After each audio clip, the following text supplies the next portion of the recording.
بسم اللہ الرحمن الرحیم۔ خواب میں عید دیکھنے کی تعبیر، یعنی اگر کوئی خواب میں عید دیکھتا ہے تو اس کی تعبیر کیا ہو سکتی ہے؟ خواب میں دونوں عیدیں آ سکتی ہیں۔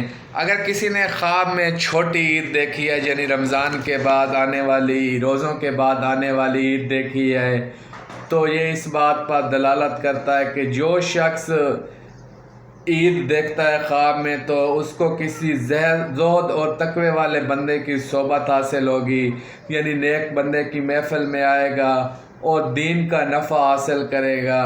یعنی وہ نیک بندہ بزرگ بھی ہو سکتا ہے، کوئی عالم دین بھی ہو سکتا ہے، کوئی مفتی بھی ہو سکتا ہے، یا کوئی اچھا عالم بھی ہو سکتا ہے۔ اس کے علاوہ اگر کسی نے عید کا دن خواب میں دیکھا ہے، یعنی دیکھنے والے نے عید کا دن دیکھا ہے اور لوگ سنوار کے بن ٹھن کے جا رہے ہیں، تو یہ اس بات پر دلالت کرتا ہے کہ اگر وہ شخص قید میں ہے تو قید سے رہائی حاصل ہوگی، اور اگر وہ شخص اہل مرتبہ اور اہل عزت ہے تو اس کی عزت میں اور بھی اضافہ ہو جائے گا۔ اس کے علاوہ اگر کسی نے خواب میں بقرہ عید دیکھی ہے، یعنی قربانی کی عید دیکھی ہے، تو اس سے مراد یہ ہے کہ اس کو کسی عقل مند کی صحبت حاصل ہوگی، یعنی عقل مند شخص اس کے قریب آئے گا اور وہ اس کے ساتھ کچھ وقت گزارے گا۔ دوستو، یہ تھی خواب میں عید دیکھنے کی تعبیر۔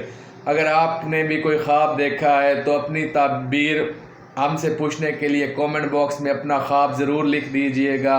حقیقی خوابوں کا علم تو اللہ کے پاس ہے، لیکن جو تاریخی کتب میں علماء کرام نے لکھ دیا ہے تعبیر کا علم، وہ ہم نے آپ کے سامنے بیان کیا ہے۔ امید ہے آپ کو آج کی ویڈیو اچھی لگی ہوگی۔